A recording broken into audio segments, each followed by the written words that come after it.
En 2008, un professeur publie un livre qui va se vendre à des millions d'exemplaires et changer la manière dont on parle de l'argent. Sa thèse principale, vous n'êtes pas rationnel, mais surtout, vous êtes irrationnel de manière prévisible. Vos erreurs ne sont pas aléatoires, elles sont systématiques. Elles ont des règles et donc on peut les modéliser, les anticiper et accessoirement exploiter vos failles. Oh là la communauté, comment allez-vous ?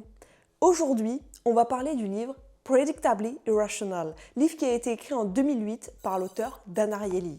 En français, il a été traduit par « C'est vraiment moi qui décide » et vous allez le voir à la fin de la vidéo, ce titre n'est peut-être pas si anodin. Pour parler un peu plus de l'auteur, Dan Ariely est professeur aux États-Unis, professeur d'économie comportementale et de psychologie. Et pour comprendre davantage le livre, parlons de son parcours.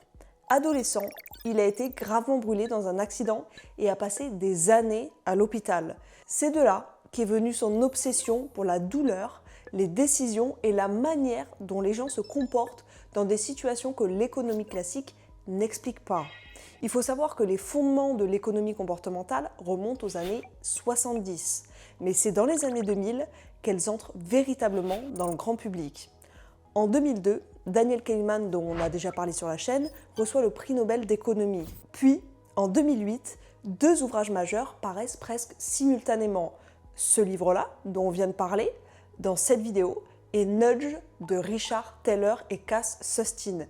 Et d'un coup, tout le monde, les gouvernements, les banques, les assurances, etc., se met à concevoir des produits sur la base de cette littérature. Retenez ça parce que ça fait partie des enjeux de la vidéo. Sur quoi repose exactement l'industrie qui conçoit vos décisions financières?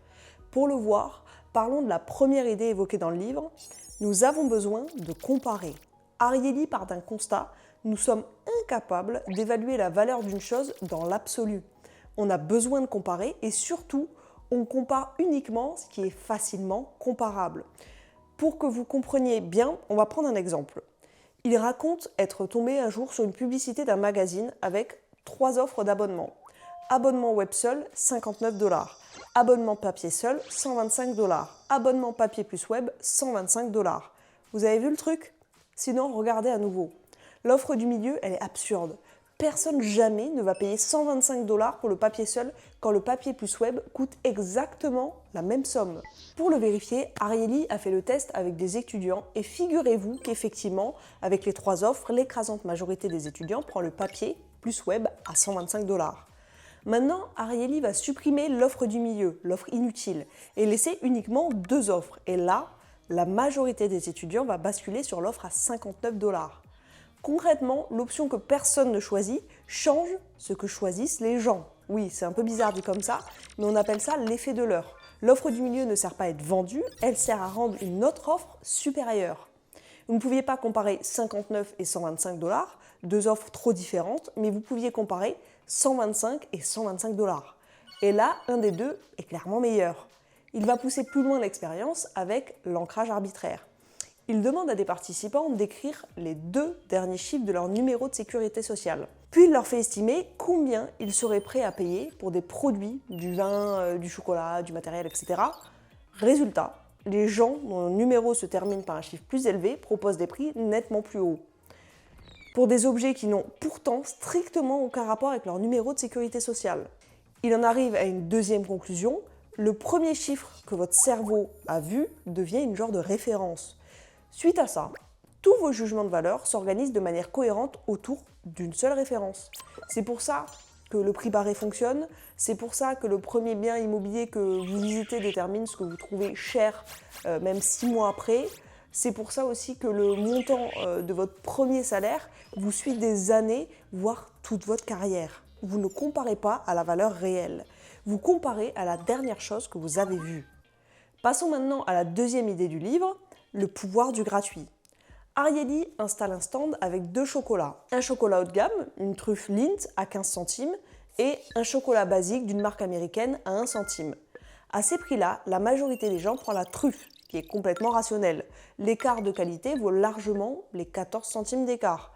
Ensuite, il décide de baisser les 2 prix d'1 centime. La truffe passe à 14 centimes et l'autre chocolat passe à 0. L'écart de prix entre les deux est le même, rien n'a changé, mais pourtant, les gens se ruent maintenant sur le chocolat gratuit. Mais pourquoi selon vous? Pour l'expliquer, 0 n'est pas un prix comme les autres, c'est une catégorie à part. Le gratuit supprime la peur de perdre et cette suppression a une valeur émotionnelle qui n'a rien à voir avec la valeur du produit. C'est toute la mécanique, par exemple, de la livraison offerte, c'est le mois d'essai gratuit, un abonnement, c'est le compte sans frais, etc. Vous n'évaluez plus le produit, vous êtes attiré par l'absence de risque. Il va ensuite faire une deuxième expérience sur cette idée de gratuité. Il va s'intéresser à une association qui veut faire appel à des avocats pour aider des retraités. Il leur propose un tarif très réduit, autour de 30 $ de l'heure. La majorité des avocats refusent. L'association réessaie autrement. Est-ce que vous accepteriez de le faire bénévolement pour des retraités qui n'ont pas les moyens? Étonnamment, les décisions s'inversent et la majorité accepte. Réécoutez bien, être payé très peu, c'est non pour eux, mais ne pas être payé du tout, c'est oui. Ariely en tire une distinction centrale du livre. Nous vivons simultanément dans deux mondes. Le monde des normes sociales, là où il y a l'entraide, la réciprocité, le don, un monde où en gros on ne compte pas. Et le monde des normes marchandes, le prix, le contrat, l'échange, où là au contraire, on compte tout. Les deux fonctionnent très bien, mais dès que vous introduisez de l'argent dans une relation régie par des normes sociales, vous basculez définitivement dans l'autre monde. Vous demandez par exemple un service à un ami, il le fait avec plaisir. Maintenant, vous lui proposez 50 € pour 2 jours de travail, il devient juste un prestataire mal payé. Bon, maintenant, passons à la troisième idée du livre avant de passer sur la conclusion qui risque de vous surprendre. L'honnêteté. Ariely s'intéresse à la malhonnêteté ordinaire. Ça veut dire quoi? On ne parle pas des grands escrocs, mais des gens normaux en gros. Il va faire une expérience. Donner aux participants une feuille avec des grilles de chiffres et un temps limité pour trouver des pairs. Puis, ils vont gagner de l'argent, plus ou moins, en fonction du nombre de grilles résolues. Dans un cas, on corrige, dans l'autre, on leur demande de s'auto-déclarer, de détruire leur feuille et de se servir eux-mêmes dans une enveloppe. Résultat, les gens trichent. Mais c'est ça le résultat intéressant, ils trichent tous un petit peu. Il n'y a pas une minorité de gros tricheurs et une majorité de gens honnêtes. Il y a une majorité de gens qui gonflent légèrement leur score. Ariely explique que nous avons deux motivations contradictoires. On veut gagner de l'argent et on veut continuer à se voir comme quelqu'un de bien. Donc on triche au niveau maximum qui reste compatible avec l'image qu'on a de soi et qu'on veut garder de soi surtout. Mais ce niveau peut bouger. Quand la récompense, c'est un jeton à échanger contre de l'argent plutôt que de l'argent directement, les gens trichent nettement plus. Plus l'argent en gros est abstrait, plus on triche. Ça explique pourquoi on ne vole pas un billet de 10 € dans une caisse, mais qu'on note un petit déjeuner perso en note de frais supplémentaires. Pourquoi on ne braque pas une banque, mais qu'on optimise de manière un peu agressive sa déclaration d'impôt. Il y a peut-être que moi qui fais ça, vous me direz. Et enfin, le résultat qui a fait la célébrité mondiale de ce chapitre, si juste avant l'épreuve, vous demandez aux gens d'essayer de se rappeler le principe des 10 commandements, peu importe combien ils en retrouvent, peu importe qu'ils soient croyants ou non, la triche s'effondre drastiquement. Un simple rappel moral juste avant la tentation suffirait à ramener une grande partie des gens vers l'honnêteté. Bref, tout ça, c'était intéressant. Mais un problème arrive et je vous en ai parlé au début de la vidéo. En 2012, Ariely et ses co-auteurs décident de publier les résultats dans une revue scientifique, une des plus prestigieuses du monde. Avec une expérience de terrain sur des vrais clients d'une vraie compagnie d'assurance déclarant leur vrai kilométrage. Mais en août 2021, 3 chercheurs réanalysent les données de l'article en question. Et figurez-vous qu'ils trouvent des anomalies qui ne s'expliquent pas simplement par une erreur. On parle d'indices dans le fichier suggérant que des données avaient été falsifiées. Vous commencez à le sentir?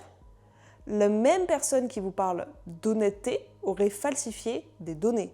Bon, il faut être très précis, les données viennent d'une compagnie d'assurance.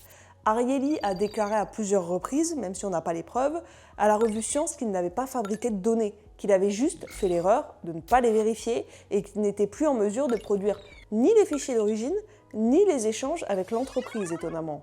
En plus de tout ça, en 2018, une équipe internationale a tenté de reproduire l'expérience des rappels moraux, vous savez, les 10 commandements. Dans une réplication du coup, mais à grande échelle, avec des dizaines de laboratoires et des milliers de participants. Ils n'ont trouvé aucun effet. Pas un effet plus petit, aucun effet. Là, on ne parle pas forcément de fraude, on parle d'autre chose, d'un résultat obtenu de bonne foi apparemment, sur un petit échantillon qui a été cru pendant 10 ans, qui a été enseigné, appliqué et qui ne tiendrait finalement pas. Bon, du coup, qu'est-ce qu'on fait de tout ça ? Les idées de comparaison et d'ancrage, elles ont l'air de tenir. L'ancrage, c'est un des effets les plus répliqués de toute la psychologie. Donc avant de négocier un prix, un salaire, un loyer, décidez de votre chiffre avant de voir le leur. Une fois que vous avez vu leur chiffre, il est souvent trop tard. 2. La distinction norme sociale, norme marchande est solide et sous-utilisée. Avant de mettre de l'argent dans une relation, demandez-vous dans quel monde elle se situe. Parce que vous ne pourrez forcément, comme on l'a dit tout à l'heure, pas revenir en arrière. 3, et c'est le vrai problème qu'on vient d'identifier, posez-vous une seule question devant n'importe quel résultat de sciences comportementales, devant n'importe quelle une étude a montré que, est-ce que ça a été répliqué? Pas est-ce que c'est publié? Pas est-ce que c'est dans une grande revue? Est-ce que d'autres équipes, indépendamment, ont refait l'expérience et retrouvé le même résultat? Parce qu'en réalité, on se base sur beaucoup d'études dans le développement personnel, dans la psychologie, dans les finances, mais elles pourraient avoir été falsifiées. Voilà, écoutez, j'espère que la vidéo vous a plu. Quoi qu'il arrive, moi je vous récupère pour vous dire au revoir, comme d'habitude. Et bien écoutez, on se fait de gros bisous et on se dit à dimanche prochain. Gros bisous!